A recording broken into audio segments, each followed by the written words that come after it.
Welcome to Writer's Digest Presents. Hosted by the editors of Writer's Digest, this monthly podcast features conversations with writing and publishing experts whose insights will help ignite your creative vision, hone your skills, build your platform, and get your work out into the world. Welcome to Writer's Digest Presents. I'm Editor-in-Chief Amy Jones alongside editor Michael Woodson. This is a very special episode because today we have with us Cherie Dimaline, author of the new novel VenCo. It is our first book club pick of 2023. Cherie, thanks for joining us today. Yeah, thanks so much, Amy. I'm really looking forward to this. Yeah, it'll be fun. To kick off our conversation, could you tell us a little bit about yourself and what the book is about? Yeah, absolutely. So I am obviously an author, although it's always fun to say because we don't always get to just have that kind of as our main job. I write YA, I guess what they call literature, and I've been writing pretty much my entire life. By the end of this year, I'll have 10 books out. Oh, wow. And I live in my traditional territory on the Georgian Bay. It's the homeland of the Georgian Bay Métis community. So I'm up here with my very extensive family, pretty much just a town full of my cousins. And so VenCo is a story that I think I've always wanted to write.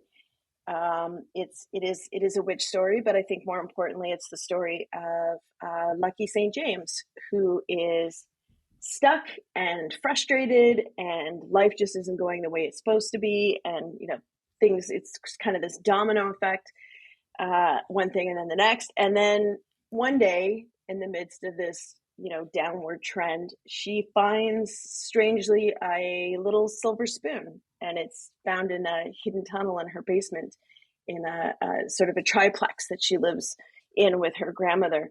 And then that's it. She's recruited into a coven, and the coven's in Salem, which is pretty exciting.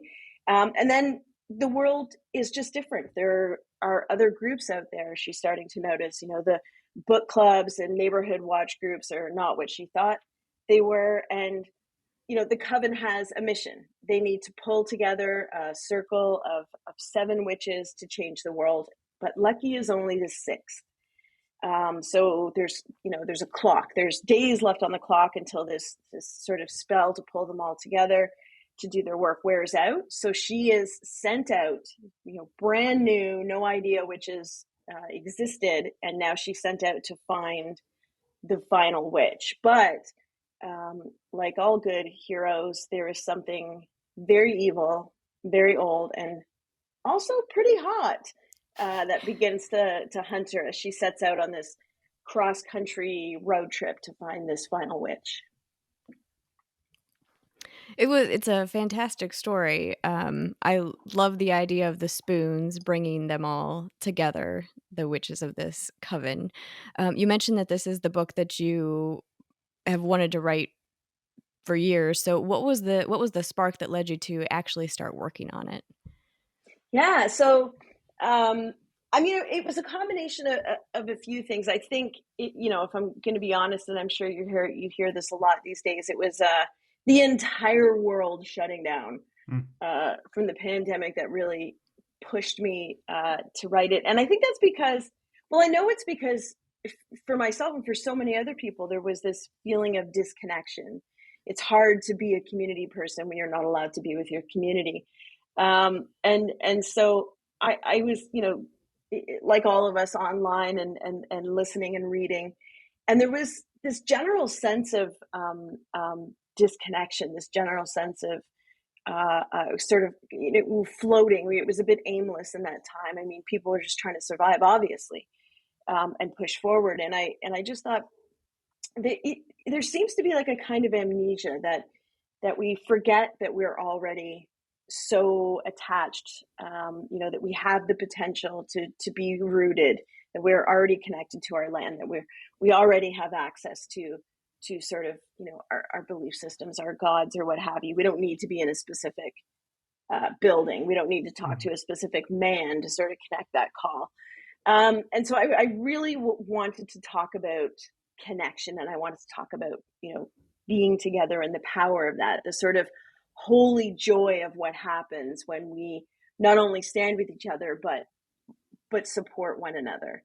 And so, I've like most people, have been fascinated with the sort of history and tale of the witch and what the witch has stood in for, particularly in literature for so many years, which of course is the stories we weren't allowed to tell, right? We weren't allowed Mhm. to tell our queer stories, people who were pushed to the margins, and sort of the witch became that figure, that sentinel that held that space of the other.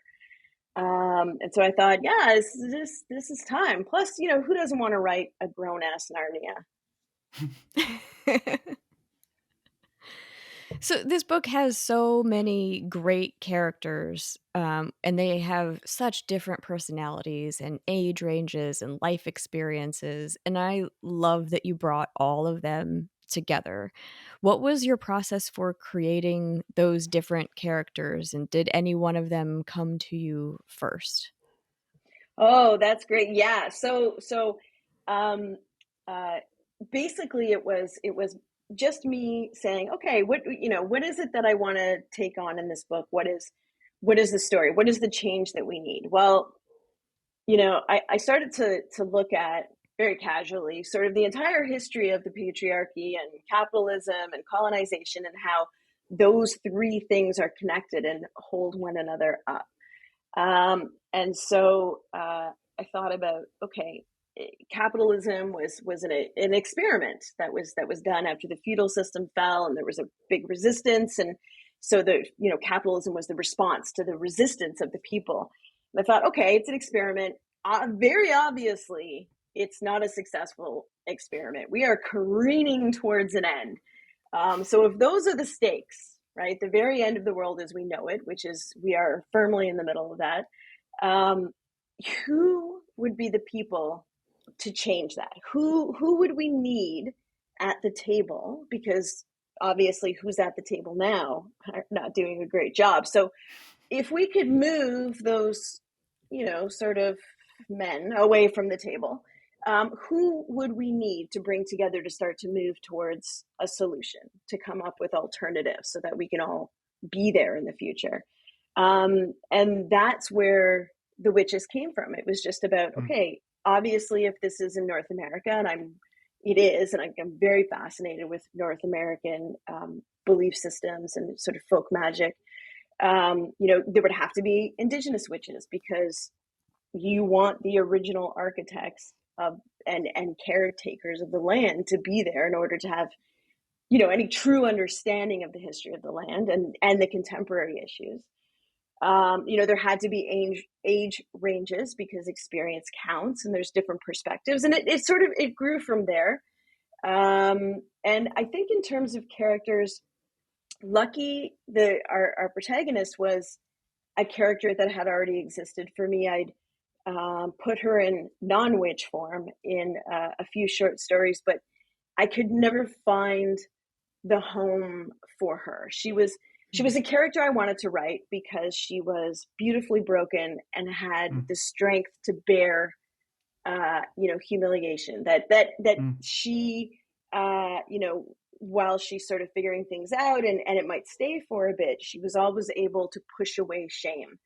And I think that is the talent that all of us need to have to make real change. Is to be able to refuse the weight of shame. And so I was spent years trying to find a place to build a home for her to be. And so she was already there. I will say that when Freya, who is the young trans witch who's in a part of the coven, when her character sort of stepped forward, she totally took over Mm. my imagination. And I actually kept a diary for her for a while, just because I thought, she's so important, and so integral to the story. And such a strong character that I need to really, really get this right. So I kind of allowed her the most time, and she kind of, took over my writing practice for a bit. Hmm. Wow. Yeah. Well, and VenCo, the book covers a lot of literal ground as well, and we talked about this briefly before we started recording. But there are just so many locations in this book. How did you approach uh, the research of this? Have you visited all the locations, and also how did you decide, what to put into the book? Yeah, that's great. So the plan was when I decided on this story and what I needed the witches to learn in order to make change, in order to complete their coven, in order to move forward. I mapped out what are those belief systems and where can we find them?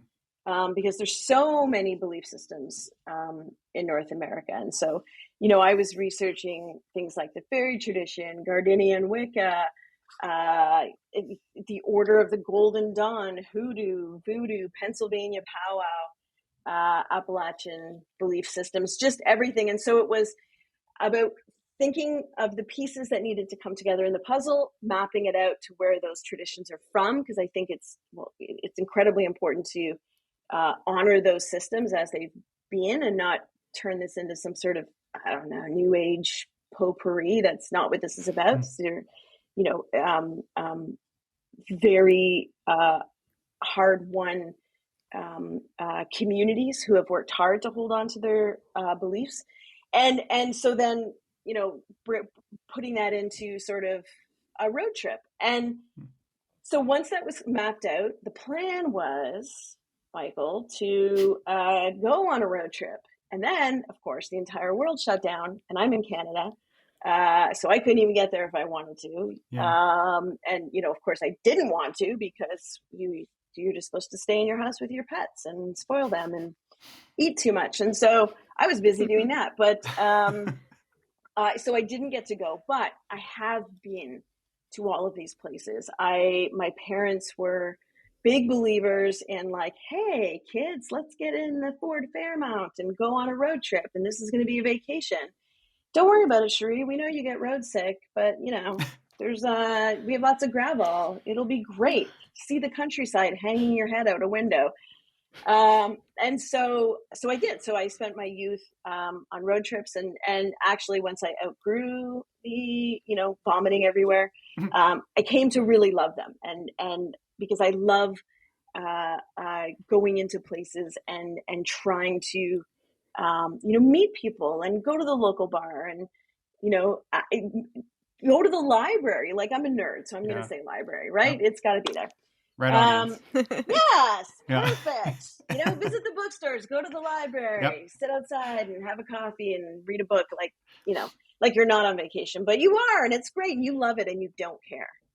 Yeah. Anyways, sidetracked. So on a vacation podcast, I will give some good recommendations. But so I had been to those places, but it had been a few years. So I was really excited to be able to go back and sort of trace that out so I could really capture places change. Places are very old and don't change, but the surfaces of them do. And so I wanted to really honor that, but I couldn't. So it was a lot of online research, looking at maps, reading local news, sort of seeing if there was anything that I had to include, which is so much more boring than just being on the road. Yeah, so that's it. That's the story of the road trip that never happened. So I want to go back to something that you said during this answer about your research into the belief systems of all of these different areas and groups. And I love reading stories about witches, and but I haven't done much in the way of like actual research and the folklore surrounding them. Most of it is reading novels like this. So how did you create the rules for your coven and the oracle and how they would work in the book? How much of that did you pull from these, histories of other groups, or how much did you create on your own? Yeah, so that's a great question, Amy, because I thought setting out that I was, it was kind of going to be I was a bit naive. I thought, oh, there's going to be so much to figure out and create and sort of pull out of the ether. And as it turns out, there is already very old, very entrenched, and evolving belief systems already here. And it was actually one of the things that I loved, and what caused me pause with a work like American Gods. So if you even go back to the television series, which I thought they did a good job, but it opens on kind of the Vikings arriving and then being stuck in North America and kind of calling Odin, calling their god to them. And he's the god of war, so it's very brutal. They fight each other and poke each other's eyes out. It's just brutal to try and bring him over, and then he shows up, and then of course they end up leaving. And well, what happens now? You've brought your god to this land that he doesn't know. But the one thing that confused me was he kind of arrived and there was no other gods there. There was no other spirits or tricksters or beliefs. And I thought, oh, hell no. If Odin showed up, back with the Vikings, he would have been met by a host of like very hilarious, sarcastic, vicious spirits and, creatures who were already there. And so I wanted to really I wanted to honor that. I wanted to honor the fact that, these are belief systems, that now have been brought to this land where there's already a very intricate, very connected, I don't know, like system of beliefs, because again, every indigenous community is different and distinct. We're all distinct nations. But that it already existed in and of the land. So what was that connection or disconnect? What are the ways in which they would play together and kind of clash? I wanted to talk about that. And so with that in mind, I set out, okay, I'm going to look and see what's out there. And I kind of started with the basics. I knew a bit. I thought, okay, well, let's start with the most popular. Let's look at Wicca, which we know was started in the 50s by a British nudist. He was you got to look him up. He kind of looks like the Wizard of Oz or something. He was really doing the thing. He was doing the thing out there in the UK.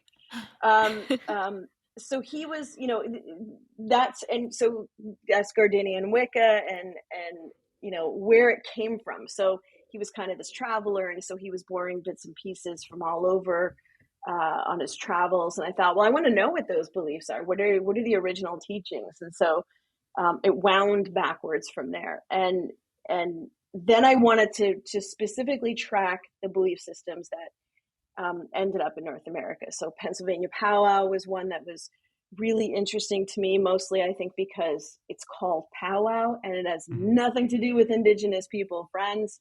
It's like an early Dutch settler belief system.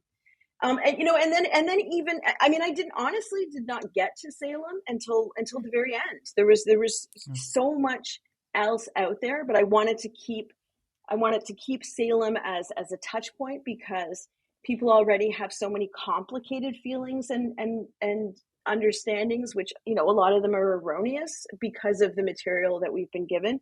I wanted to keep it as the touchstone because there was already that built-in sort of witchiness about Salem. So I thought, okay, let's keep that, but let's then unravel what these systems, are.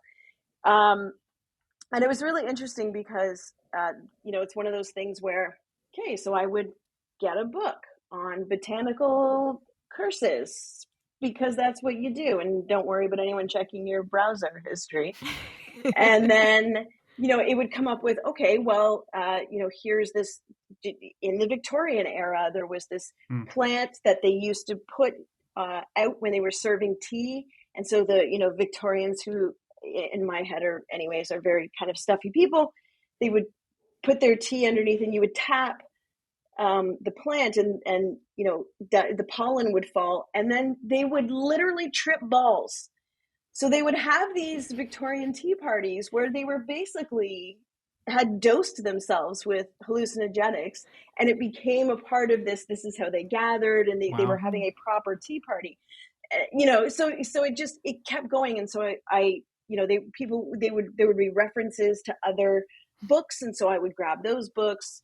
I would sort of do the print on demand for old out of print manuscripts. I talked to anyone and everyone that would talk to me, and it was 38 rabbit holes, guys. It was not just like, oh, I did a bit of research for the book. It was full on like writing to dig myself out from where I had ended up, which was somewhere amazing Wow. and fascinating. But, you know, I had a deadline. So at some point I had to come out. I was going to say, like, how long did all of this research take? It sounds like it was quite a dive.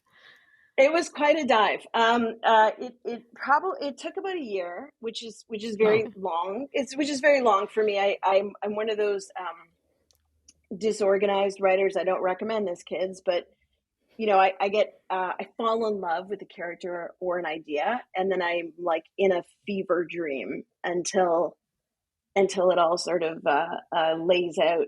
Now, that being said, I do a lot of rewriting because, you know, we're not always clear in the middle of a fever. But yeah, it usually it comes a lot quicker. But this one, I was so tied up in Mm. all of the stories, and they were so amazing. Like the advent of the printing press is tied to witchcraft, right? They had to get the word out about these evil, Yeah. horrible women, and so, you know, a lot of that material sort of pushed the printing press into popular use. So I'm like, God, how could I not just live in this world for a while? Wow.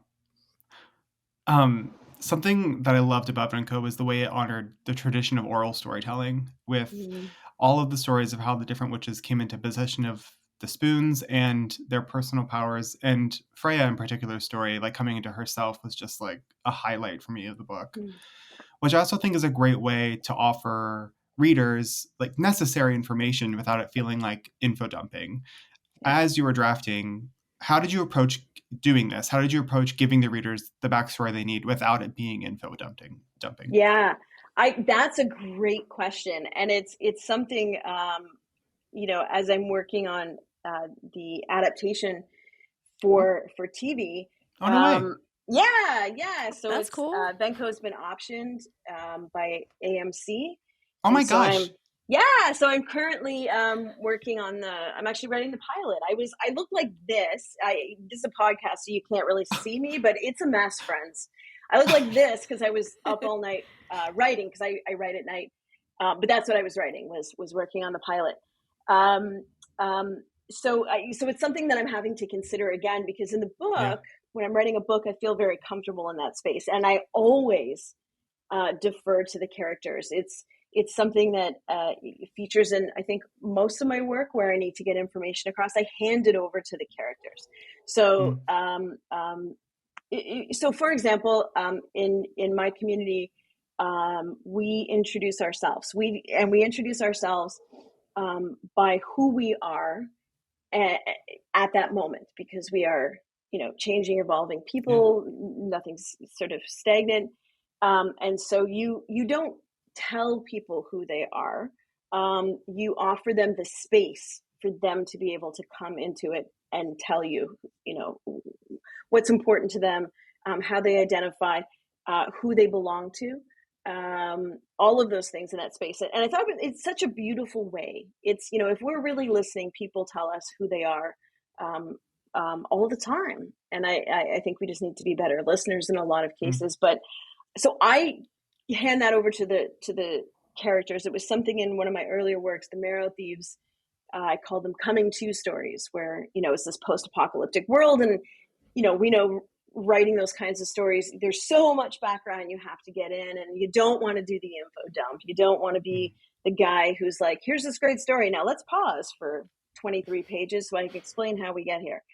Give it to the characters. So first of all, you need to really you need to know your characters, and if you're not sure about them, you'll get there through this mm, process. So you got to trust in this process.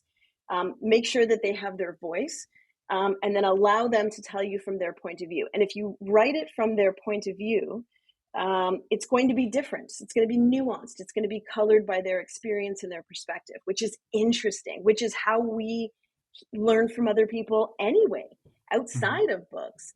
And so that was easy for me. I don't mean easy technically or craft wise. I mean just in terms of getting information across. Let's Yeah. have a conversation. Let's have, like, in one scene, let's put them all in a closed bar and just do a ceremony that consists of drinking all of the gin and vodka that they can find and see what happens, right? So they're going to have conversations. We're going to learn things, and it's going to be hilarious, and it's going to be messy, and that's the good stuff. That's the interesting stuff. So you don't have to. I always try and remember. Okay, I have to trust my readers. Like, I don't need to lay Mhm. this out A, B, Mhm. C. I can give them people they love, and then they'll want to hear what they have to say. And then so just sort of give those jobs to your characters. Wow. So, kind of related to that oral storytelling, one of the things that I really appreciated about the book was during one of those conversations that Lucky was having with Wendy, Lucky asks, "Why me?" And Wendy Mhm. tells her she needs to readjust your idea of what makes someone worthy of having something like this happen to them. And I think, I mean, I guess, like, I can't speak for all women, but that's an experience that I've had. A struggle Yeah. that I've had is feeling worthy of, like, when something good has happened to me. And you explore that idea with a lot of the witches in this coven. So why was it important to you to include that? Oh, absolutely. It's because, I mean, Amy, this is absolutely the story of my life. I think it's so many of us. It's waiting for the other shoe to drop, which I don't know why we do this to ourselves, but something good happens. So, what is the counterbalance, right? Like, there's no way this just happened to me. Like, everything requires a blood sacrifice. And for a while, I thought it was because, I spent as a child, my parents attempted to, raise me inside of the Catholic Church. And for a while, I thought, God, is that where my anxiety comes from? Is why, I feel like, I have to suffer for everything I get and not just work hard like everyone else does. Sure. Right. But I think it's universal. I think it's more than that. And I think it took me a while in trying to figure out what that compulsion is to imagine that there's a checks and balance system, and that kind of imposter syndrome you feel when something good happens to you. And it came down to a day when, I was actually writing an essay on anxiety because I thought, well, I got to talk about it because I mean, I've been having panic attacks, since I was 7. So I want to talk about it. And so many of us suffer with anxiety and live with anxiety and get by and don't even, really notice it. It's sort of just become Mm. the stationery we're all writing our stories on. But I thought, what if the opposite of success, of like this great, big, exciting success, is not something horrible happening, but just quiet, which is pretty nice. What if the opposite of, like, this sort of this loud celebration is just satisfaction and solitude, Mm. which is lovely.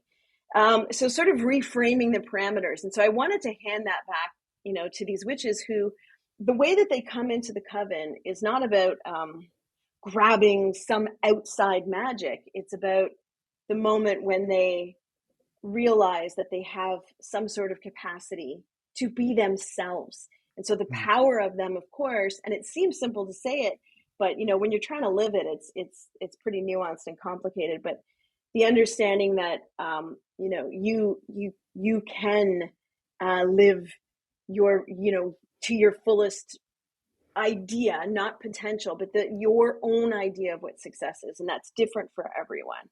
And so I really wanted to focus in on the fact that the great thing about, these belief systems that are tied to old traditions and to the land, that are disconnected from this sort of hierarchical, politically, um, in some cases, not all, motivated kind of structural belief systems, but the connection that we have to whatever your spirituality is, that's accessible to everyone. And I wanted to kind of, if I could, just shake it up a bit and kind of wake some people up to what is already theirs, not mine. And I'm not, trying to sell any kind of religion. I'm not door to door with a name tag. I'm not in any way suggesting that one trumps the other, that there's, a best case scenario. I'm just saying that we all have a private connection. And so, and we don't need to buy into, and I mean that literally, because we know for a lot of belief systems, there's ties to, like, paying into a system, or, whatever that is. I'm not going to get into it, because we're not going to talk about big churches. God, you guys, what are you doing? It was all me. I did it. But what I wanted to really, what I was hoping people would remember is that there cannot be extraordinary without ordinary. That we don't need some kind of outside person tapping us and saying, that you're allowed to move forward, that we can do that ourselves. And so it's actually where the spoons came from. I thought, I want to do a witch story. I'm going to take these witches, and I'm going to, let's connect them to Salem, because that's, again, a touchstone. I'm going to look at all these belief systems, map it out, but I want the unifying factor, the symbol of this coven, to be something really common and overlooked and mundane, something that's just out in the open and we don't think about it. It's again, it's the title of the book. It's VenCo is very obviously coven, just kind of a few letters switched. And I wanted it to be like, we are here and like hiding in the plain open, like it's right here. And so when I was thinking about what that object or symbol could be, I really wanted it to be something so just that you would never think about. And that was kind of, like a throwaway item, had no real value. And so I thought about souvenirs. And I was like, oh, that's cool, because it ties into this road trip I want to do and talk about land and journeying respectfully through other people's landscapes. And so then I thought about those hideous, and everyone knows what I'm talking about, those hideous souvenir spoons. Like, my grandmother had so many of them, and she did not travel, friends. I don't know. She must have gotten one, and then everyone in the world was like, oh, Edna loves those spoons. Let's get her one. To places she'd never been. I have no idea. But she, got those really hideous plaques that look like old sort of trophies, and with a little space to hang each spoon. And so she had all these spoons. And then, like, what do you do with them later? You can't, what do you, like, leave that to your least favorite grandchild? Like, here you go, it's a horrible collection of spoons to places I've never been.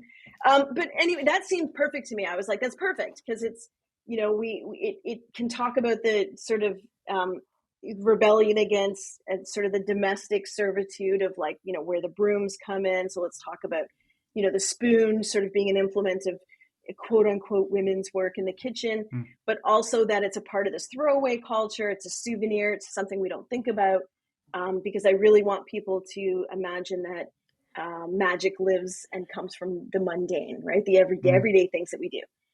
So then I thought, well, I don't know enough about souvenir spoons to start telling that story, because who would? Right. Who would know about that? So I thought, okay, I should figure out, when they started and how I could sort of connect the story. And so I went online, as one does, and I looked up North American souvenir spoons. And so the article pops up, and it says, the first collectible souvenir spoon came out in 1892 out of a company in Salem, Massachusetts. Oh, no way. And it was commemorating the 1692 Salem witch trials. So literally, the spoon that started it all was the Salem witch spoon. And so I thought, well, that's a pretty heavy-handed hint, universe. Yeah. I get it. And so that part, in all honesty, I would love to say, you guys, I did this research and then I wove it together. No, that was a total surprise to me. Wow. And quite lovely. And so I and sinister. I thought, what the Yes. hell was going on? And then so I did, then I ended up in rabbit hole 39, which was, who is this company and what were they Yeah. doing? Like, how did they come up with it? And there was some interesting stuff there, which I, ended up in as part of the story. Wow. I think something else I love about VenCo is I think it does a great job of celebrating like the interconnectedness of friendship and found family and like intersectional sisterhood. Um, and I'm just curious about like the readers' response to this. Have you heard from readers of VenCo, and what have they been saying about this? I would say in particular, or in general. Yeah. So interestingly, the I think number one sort of response that I have is people wanting to climb Jay Christos, who is our villain. People are Sure. like, oh, yum. And so, because I feel like it's my job to restore the bisexual villain. I mean, come on, Absolutely. Yeah. right? I feel like that's kind of like if I had one mission on Earth, it's to like put bisexuals back in this prized position. So that's the first one, which is hilarious, and I love having that conversation because it's also very troubling because he's heinous, Yeah. but he's charismatic, and so you're kind of in that position where you're like, God, he's horrible, and I don't want him to win, but also, girl, I might be able to fix him. Like you have this, right? He's like your favorite worst mistake. Well, Lucky feels that way. Yes, Yeah. she's Right. very conflicted, Yeah. which is hot. So that's kind of the number one response. But that's, I think, is very lighthearted, and we can laugh Yeah. about it. And there's something great too about laughing about. I mean, let's face it. What is he? He has such a huge ego that he has believed himself into immortality. He is the horrible man that, one night stand that will not leave. Yeah. He's just always in your kitchen making another pot of coffee. So there's something fun about poking fun at and also kind of sexualizing this kind of character because he seems so powerful. So let's, knock him down a bit. But I will say once we, sort of the thirst trap of Jay, where those conversations happen and are over, people feel very seen. And that is honestly the biggest gift that an author can get. When somebody messages me and says, I've never seen myself in a book before. I feel like, I am a part of this community.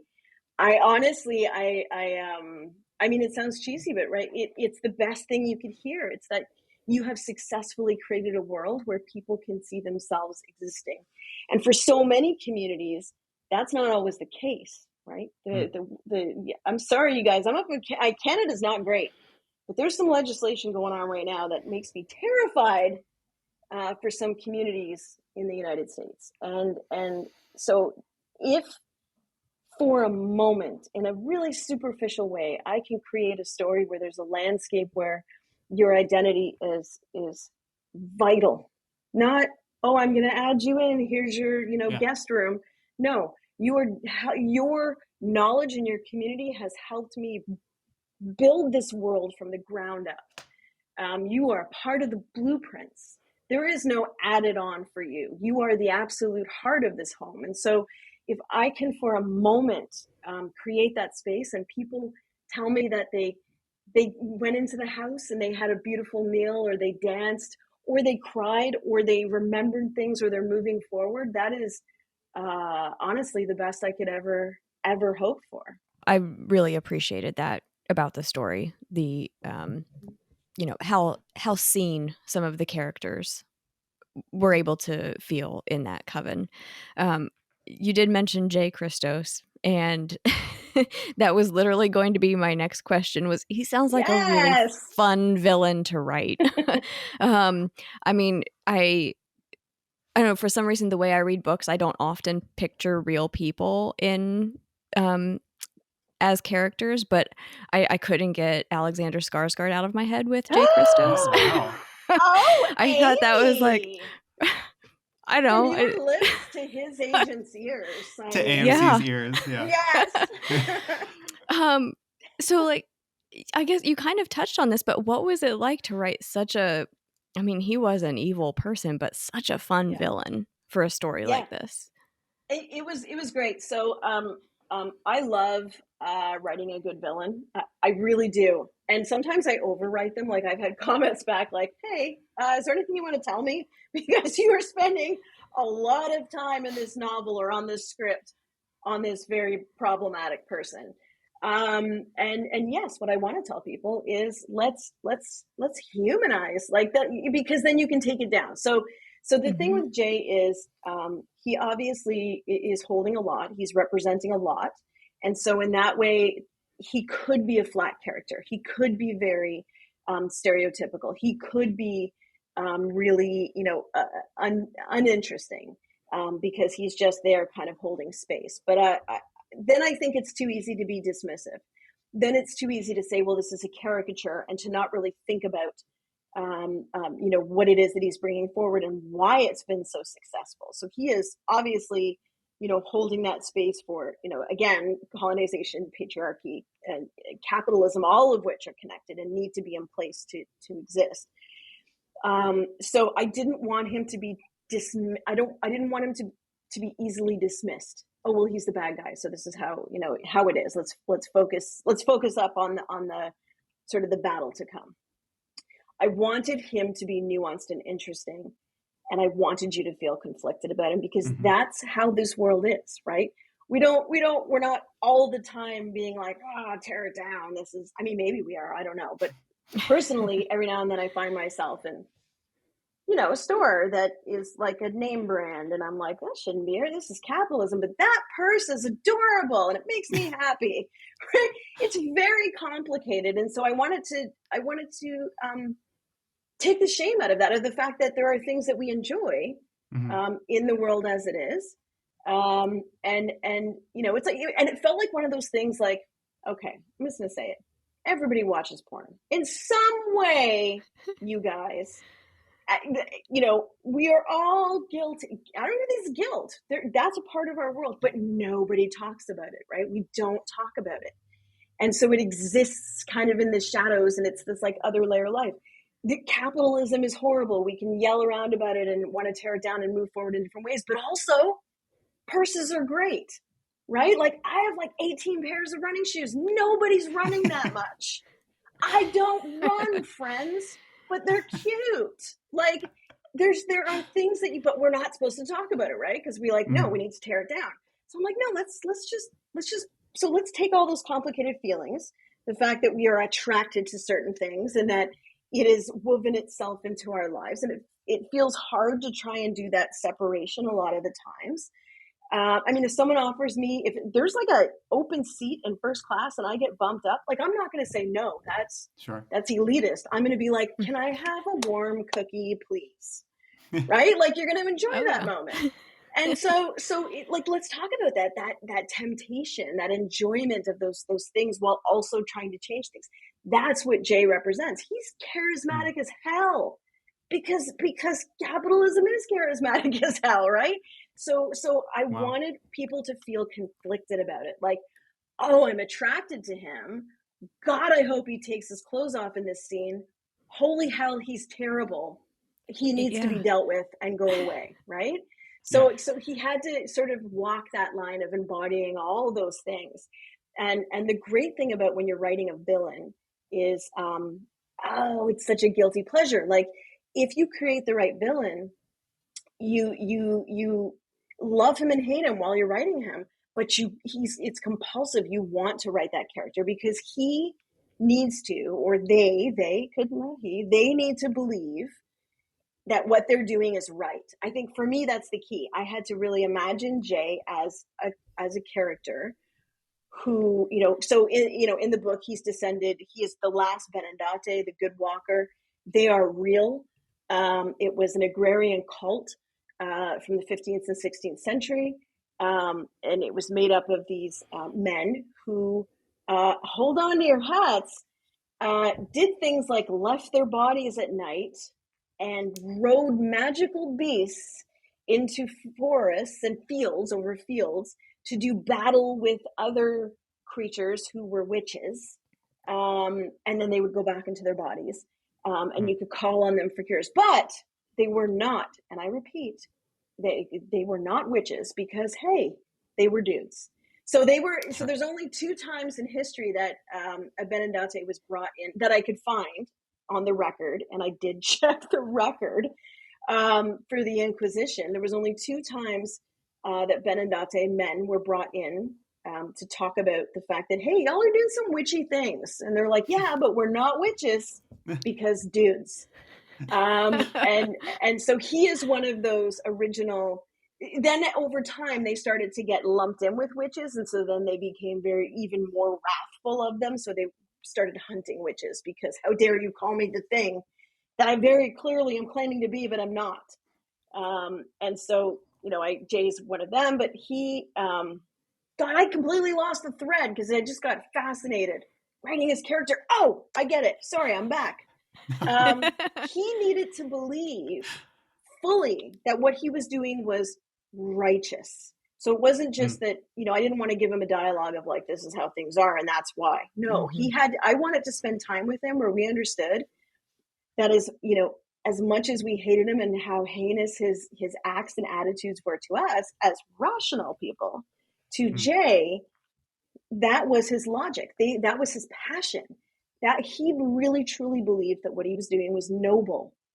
And so that's where you get a beautiful villain, right? A beautifully horrid villain is somebody who is really putting effort, not into being bad, but putting effort into whatever driving goal, driving passion that they have to push forward. And so, so naturally he became, kind of aloof, but also very passionate, which is like dangerous for the rest of us. Cause like, yes, please, Alexander Skarsgård, take that role and then take your clothes off. Again. Yes, let's relive the famous True Blood scene. Michael, I love where your brain is. I do. I was OG True Blood fan. Yes. You mentioned this at the top. You write for a wide range of ages, and your YA novels are wildly popular and critically acclaimed. Is your process different for writing for different ages? And if so, how? Yeah. So, to be honest, at the outset, I don't think about it really at all. It's time to write a YA. It's time to write. Yeah. That doesn't enter my head. It's the story, and so the ideas generally come from. It's always the perfect storm, right? It's always a combination of things. I have a notebook. I have many notebooks around my house. It's kind of actually a problem, but I have notebooks where if I'm reading the paper and something strikes me, I remember reading this article in the New York Times once, and there was a comment. Somebody said, the children of birds. And I'd love to attribute it, but I don't even remember what it was from, but I wrote those words down, and that in combination, with God, what was I looking? I was looking at sculptures, and that wording turned into an idea, which then, so it's kind of like that. And we know this as writers, right? It's kind of like, okay, I'm going to be really stereotypical, sort of living in Canada for a moment. It's kind of like building a snowman or rolling a snowball, right? It's like the constantly adding layers until it becomes its own structure. I really hate that I said that, by the way. No. I'm angry with myself. That was lame. But sort of the idea comes forward, and then the characters, although, in Lucky's case, and in some cases the characters come first, and demand that I do better so that they can sort of exist. And then it's really about tone. So I never know. So sometimes I have young characters who their tone and their direction and their point of view doesn't lend itself to YA. And then sometimes I have older characters who the story and the sort of the journey that it's going to go on, it lends itself to YA. And then I think I just do it, and I'll know pretty quickly, because if I get into a stage where I feel like I am running down a hill sort of arms windmilling, like chest first, like with abandon, just emotion. That's YA. That is the danger and the beauty of youth. It is such a tumultuous time. You couldn't pay me enough to be 15 again. And I really honor the work that those kids are doing in that time, especially in the world as it Especially is. now, yeah. Right? I mean, it is. I cannot begin to imagine. Although I have to, because I have a 16-year-old, so I'm like, oh God, I need to. What can I put? How can I tape off these sharp corners? And she's like, the world is sharp corners, mother. She's a bit of a goth, but anyways, so it's when I come to this moment where I'm like, I'm scared writing this and exhilarated, and it's going fast. It's heart first. Every day is the best day or the worst day, and that's valid, right? Of course, they have big emotions because it's a huge time. And of course, they're not always going to be pleasant all the time because once again, it's they're running down a hill trying to stay alive, and now we're like, hey, also, could you fix everything because the world isn't going in a good place. So that's generally when I'm like, this is YA, and so then I need to do a few things. So I need to, because generally, younger readers, I never change the level at which I write because they're brilliant. So I don't need to change. I don't need to, sort of dumb anything down at all. But I need to be clearer because for young readers, there's less experience. They've been alive for not as long. So some of the hard-won knowledge, God, I sound like I'm 90, but the hard-won, right? The hard-won knowledge, they haven't been able to sort of get there. So I need to be clear about things. That doesn't mean no metaphors. It means my metaphors better be damn clear. And I also have a responsibility to understand enough about that age to have the and I hate to use this word, but like the hooks, the footholds that they can get onto to go in the story. I really resent when I was in school, like sort of handing over of this really old the dead white guy literature, and they're like, here you go, this is a great. Well, who says it's great? By whose standard of excellence is this great? Because in my community, Shakespeare would be chased out of town for being a bad storyteller. And because stories should be accessible, because it's something that needs to feed us all. And if I can't even get to the table because I can't understand the context, not that I'm not smart enough, just that this doesn't in any way is not relevant to me. It's not plugging into any of what I understand to release emotions for a story, then that's not a good story for me. Again, like, please don't send letters to Writer's Digest saying, stop talking to authors that hate Shakespeare. I mean, I do. But I'm not saying you shouldn't read him. If he connects to someone, then, good. Get a ruffled collar, read the books. I don't know. So YA is about being clear and finding the ways to connect to them, to really, truly give them that story. And not be hokey about it, because they will tell you. You will show up to do a reading and they will be like, you are not cool. And then you just need to kind of take it and be like, you know what? Okay, I need to do better. When the story is going to be sort of, an older audience, or what we perceive as an older audience, although let's be fair, young readers, I read it all. They're not like, oh, this isn't for me. They're like, this isn't for me.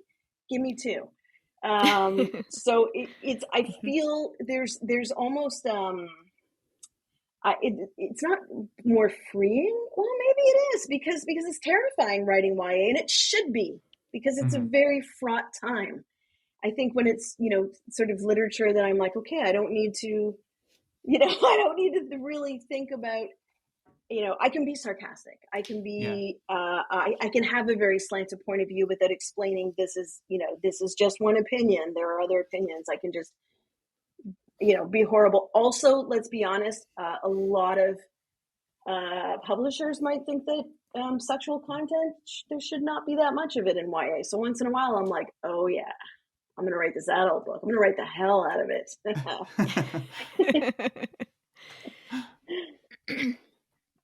So when I got to, we're not going to spoil the ending of the book, but when I got to the end, when I read the epilogue, and I think it was one of the last things, it was either the title of the epilogue or the very last bit of it, but my first thought was, oh my gosh, I hope there's a sequel. Because these, like, I want to know. Amy, bless you. There is. I'm actually I'm Oh, Oh, working. thank Yeah, goodness. I'm working on book 2 now, and it's interesting Fantastic. because I never imagined that there's going to be a sequel ever. For in the YA books, the Marrow Thieves kind of exploded unexpectedly. mhm. And then I had a lot of, I mean, speaking of young readers and how passionate they are, they sent petitions to my agents and publishers. They Wow. built, like all of my characters have Instagram accounts. And so then, like, Wow. literally, the characters were messaging me, like, please don't kill me. And I was like, oh my God, this is a nightmare situation. Yeah. There was like letters, and there was like, I was getting video messages from whole classrooms to write a sequel. And so eventually I was like, fine, I'll write a sequel. But, oh no, twist my arm as an author. You want me to actually publish a book? That's what a privilege, especially coming from that audience. Like, what a Yeah. privilege. But I had never imagined it, because when I was learning story, and it was from an oral tradition, stories should be, in order to properly tell that story and hand it over, it should be a bit open-ended. There should be enough threads that somebody can take them and start weaving it themselves. And that, because it's a gift, because now it's truly yours. Now you're taking it. But when I started, for the first time ever, starting a book, I wasn't working on VenCo for very long when I realized, oh damn, there's no way I'm going to friggin' tear down the patriarchy in one book, Yeah. because I need to bring these witches together in Mhm. a good way, and I need to be really clear and honest and build trust, because it is such a complicated, violent world that we live in, and so that's reflected in their world. I needed to uh, build a relationship between reader and witches, so that, I mean, we're going to go into some dark places. One of my mentors in my life, and also in my career, the incredible storyteller and author, the late Lee Miracle.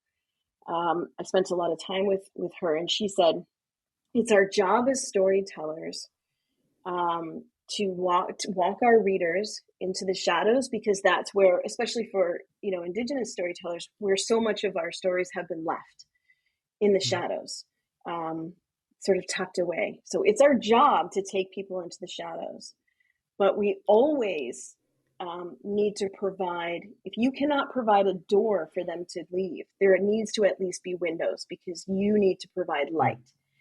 And so it was really about, like, I need to have these characters that are filled with light, so that even when I take this story into the shadows, I need readers to know that there's a promise of light somewhere, and it could be from somewhere unexpected, and it honestly usually is.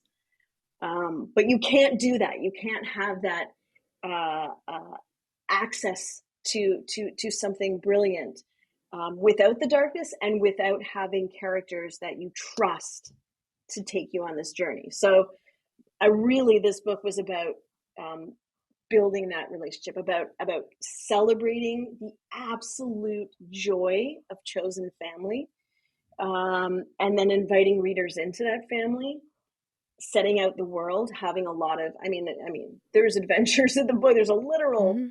road trip, Mhm. and building out Jay's complicated story, and then seeing what could come next. And man, anything could come next. So we'll see. I'm so thrilled to hear you say that. I'm glad that I read that right. It's been such a pleasure talking to you. I really enjoyed this conversation. I love the way you think and how you Mm. take what you learned from your research and are creating these stories with such intention and thought. I really appreciate it. It makes me love the book even more after talking to you. So thank you. Oh, thank you so much. I also cannot believe that that entire timeline that we just had, which seemed like we had so long to chat with each other, just flew by.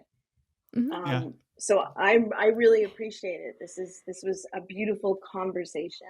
I appreciate that a lot. Thank you. Good. I'm so glad you enjoyed it. Where can people go if they want to learn more about you and your writing? So my agents were like, "Hey, you need to put something together because this is my warning." So I, as a woman in her 40s, was like, "I don't need to hire someone to do a website. I'm going to do my own." So if you go to CherieDimaline.com, you're going to find my best efforts at a website. I think it's okay, but I'm sure younger people will be like, "This is where's your TikToks?" I don't have TikTok, but I do have a website. Well, I've been there and it's lovely. And I saw Thank on you. your events page that there's a website for VenCo in the works too. There is. So that was early on when so the VenCo was actually optioned from an early version of a manuscript, which is very rare, which was odd. Mhm. And I thought, oh my God, what's going to happen? So I'm going to hold this space. I'm going to hold this space because I feel like if readers love this and they want a larger community around the story, then I'm going to hold this space for them and see what happens. And so the book's been out for a couple of weeks. You know, there's Spotify playlists for VenCo. There's online covens that have formed through social media. And so I thought, good. I'm glad I sort of picked up it's welcome to Yeah, venco.com, and so it's sitting there, and I'm just waiting to see what the community wants with it, and how we can best serve people's interest as the story moves forward. So it is in the works, and I'm kind of throwing it back out there, and we'll see what people want. That's really exciting. totally. Well, for our listeners, you can pick up your copy of VenCo at your favorite bookstore and then join us on the Writer's Digest social media channels to share your thoughts about the book. We thank you for listening to Writer's Digest Presents. Be sure to join us next month when we'll be talking about writing retellings and fan fiction. In the meantime, you can always find us at writersdigest.com and on social media at Writer's Digest. See you next time.